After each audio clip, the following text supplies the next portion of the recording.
ముఖ్యంగా అభివృద్ధి పథంలో సీఎం గారు చెప్పారు రేపు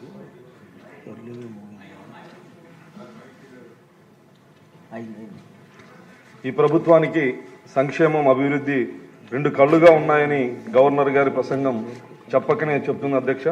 పెట్టుబడులు దేశం మొత్తం మీద వచ్చిన పెట్టుబడుల్లో 25% ఆంధ్రప్రదేశ్కి వచ్చాయంటే గౌరవ ముఖ్యమంత్రి చంద్రబాబు నాయుడు గారి సమర్థత సామర్థ్యం సుపరిపాలనకి ఇది నిదర్శనం అధ్యక్ష. ముఖ్యంగా దళిత సంక్షేమం గురించి గవర్నర్ గారు ప్రసంగిస్తూ సగౌరవంగా దళితులు తలెత్తుకునే విధంగా ఆయన ప్రసంగం దళితుల పట్ల ఆయన ప్రసంగం ఉంది అధ్యక్ష. ఎస్సీల సంక్షేమానికి 25-26 బడ్జెట్లో దాదాపు 20,218 కోట్లు కేటాయించడం జరిగింది అధ్యక్ష. గత వైసీపీ ప్రభుత్వంలో దళిత సంక్షేమాన్ని పూర్తిగా నిర్వీర్యం చేయడం జరిగింది అధ్యక్ష. గత 14-19లో అప్పటి గౌరవ ముఖ్యమంత్రి చంద్రబాబు నాయుడు గారు ప్రవేశపెట్టిన సంక్షేమ పథకాలని రద్దు చేయడమే కాకుండా దళిత వాడల్లో మౌలిక వసతుల్ని కూడా పూర్తిగా నిర్లక్ష్యం చేయడం జరిగింది అధ్యక్ష.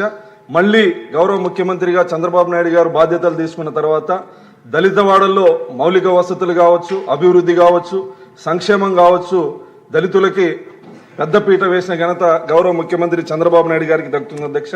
గతం నుంచి కూడా మొదటిసారి ముఖ్యమంత్రి అయిన అప్పటి నుంచి గౌరవ ముఖ్యమంత్రి చంద్రబాబు నాయుడు గారు అప్పటి ముఖ్యమంత్రి ఎన్టీఆర్ గారి బాటలో నడుస్తూ దళితుల్లో పటేల్ పట్వారి వ్యవస్థ ద్వారా దళితులు వివక్షత అణచివేత ఎదుర్కొంటున్నటువంటి క్రమంలో ఆ వ్యవస్థని పూర్తిగా నిర్మూలించిన వ్యక్తి అన్న నందమూరి తారక రామారావు గారు అధ్యక్ష. అప్పటి నుంచి గౌరవ ముఖ్యమంత్రి గారు చంద్రబాబు నాయుడు గారు జస్టిస్ పున్నయ్య కమిషన్ని వేసి వివక్షత అణచివేత లేని సమాజం కోసం కృషి చేసి అంటరానితనం, అదేవిధంగా 2 గ్లాసుల పద్ధతి, ఇలా దళితుల విషయంలో అనేక సంస్కరణలు తీసుకొచ్చినటువంటి ఘనత గౌరవ ముఖ్యమంత్రి చంద్రబాబు నాయుడు గారికి దక్కుతుంది అధ్యక్ష.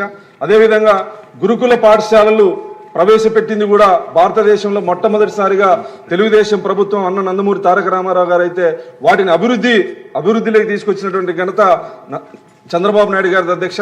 దీని ద్వారా అనేక మంది ఐఏఎస్లు, ఐపీఎస్లు, డాక్టర్లు దళితులు ఈరోజు దేశవ్యాప్తంగా ఉన్నారంటే అది తెలుగుదేశం ప్రభుత్వం యొక్క ఘనతని సందర్భంగా తెలియజేస్తానని అధ్యక్ష. అదేవిధంగా సంక్షేమ హాస్టల్లో మౌలిక వసతుల కల్పనకు 315 కోట్లు కేటాయించడం జరిగింది అధ్యక్ష.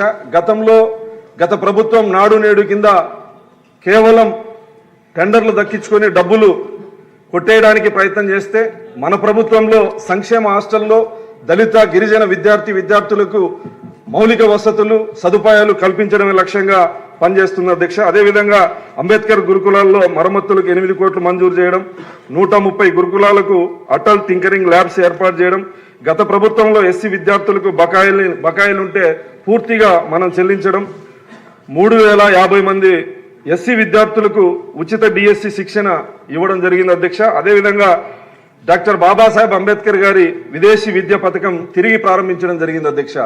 పేదరికం ద్వారా దళితులు చదువుకోవడం ఆగిపోకూడదని సదుద్దేశంతో, చదువుకి పేదరికం కులం అడ్డు రాకూడదనే ఉద్దేశంతో దళిత విద్యార్థుల్లో ఆత్మస్థైర్యం నింపడానికి ముఖ్యమంత్రి వర్యులు డాక్టర్ బాబాసాహెబ్ అంబేద్కర్ గారి పేరుతో విదేశీ విద్యకు పేరు పెడితే ఆ పథకాన్ని పూర్తిగా నిర్వీర్యం చేసి చివరిలో జగన్ విదేశీ విద్యని పెట్టుకోవడం జరిగింది అధ్యక్ష. దీన్ని మళ్ళీ తిరిగి ప్రారంభించి అనేక మంది దళిత విద్యార్థుల్ని విదేశాలకు పంపడం జరుగుతూ ఉంది. వైసీపీ ప్రభుత్వం బకాయిలు పెట్టిన 360 కోట్లు ఫీజు రియంబర్స్మెంట్ దళిత విద్యార్థులకు విడుదల చేయడం జరిగింది అధ్యక్ష. అదేవిధంగా బాబు జగజ్జీవన్ రామ్ గారి పేరు పథకం కింద ఎస్సీలకు 200 యూనిట్లు ఉచిత విద్యుత్తు అదనంగా ఈ ప్రభుత్వంలో 11,000 కుటుంబాలకు లబ్ధి చేకూరుతుంది అధ్యక్ష గతం కంటే. అదేవిధంగా వర్గీకరణ ద్వారా గ్రూప్ ఏలో 12 ఉపకులాలకి, గ్రూప్ బిలో 2 ఉపకులాలకి, 18 ఉపకులాలకి 6.5%, గ్రూప్ సిలో 3 ఉపకులాలకి 7.5% రిజర్వేషన్లు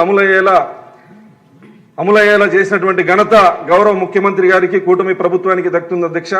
సమాన అవకాశాలు లేని పేదరికంలో ఉన్నటువంటి కులాలకి అనేక అవకాశాలు కల్పిస్తూ ఉద్యోగ అవకాశాల్లో కూడా వర్గీకరణ అమలు చేయడం వల్ల దళితుల్లో విద్యా, ఉద్యోగ, ఆర్థిక, సామాజిక, రాజకీయ రంగాల్లో వెనుకబడినటువంటి కులాలకి అవకాశం కల్పించినటువంటి ఘనత గౌరవ ముఖ్యమంత్రి చంద్రబాబు నాయుడు గారికి దక్కుతుంది అధ్యక్ష. ఇదే కాకుండా గతంలో ఎస్సీ కార్పొరేషన్ ద్వారా భూమి కొనుగోలు పథకం ద్వారా రైతుల నుంచి భూములు కొనుగోలు చేసి దళితులకు ఇచ్చినటువంటి ఘనత భారతదేశంలో ఏ ముఖ్యమంత్రి గారు ప్రవేశపెట్టినటువంటి పథకం అధ్యక్ష.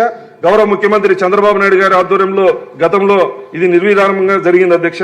అదేవిధంగా ఇళ్ల నిర్మాణంలో కూడా 50,000 అధికంగా దళితులకి కేటాయించడం జరిగింది అధ్యక్ష. పట్టణ ప్రాంతంలో అయితే 2 సెంట్లు, గ్రామీణ ప్రాంతంలో అయితే 3 సెంట్లు ఇవ్వడం జరిగింది అధ్యక్ష. దళితుల సంక్షేమం అభివృద్ధి విషయంలో గౌరవ ముఖ్యమంత్రి చంద్రబాబు నాయుడు గారి ముందు చూపుతో గ్రామీణ ప్రాంతాల్లో అనుభవిస్తున్నటువంటి వివక్షత పేదరికాన్ని నిర్మూలించే విధంగా శాశ్వత ప్రణాళికలతో గౌరవ ముఖ్యమంత్రి చంద్రబాబు నాయుడు గారు ముందుకు వెళ్తున్నారు అధ్యక్ష.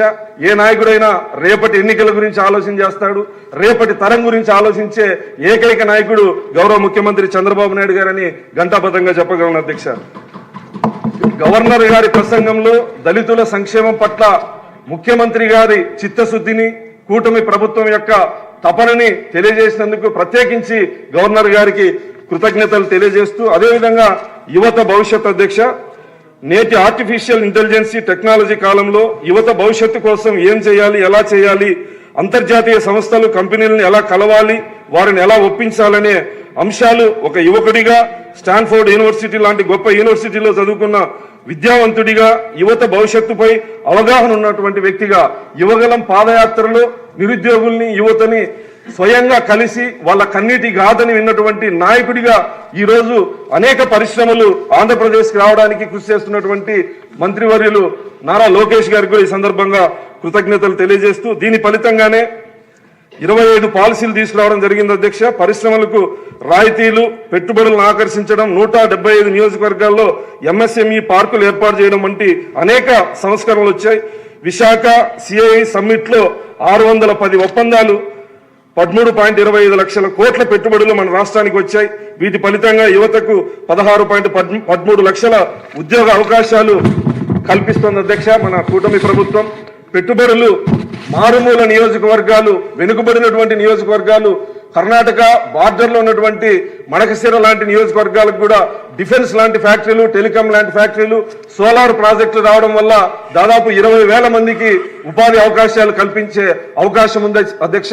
వీటికి కృషి చేస్తున్నటువంటి గౌరవ ముఖ్యమంత్రి చంద్రబాబు నాయుడు గారికి మరొకసారి కృతజ్ఞతలు తెలియజేస్తూ, గవర్నర్ గారి ప్రసంగానికి ధన్యవాదాలు తెలియజెప్పే అవకాశం ఇచ్చినందుకు మీకు కృతజ్ఞతలు తెలియజేస్తాను. ఆర్మిల్లి రాధాకృష్ణ గారు.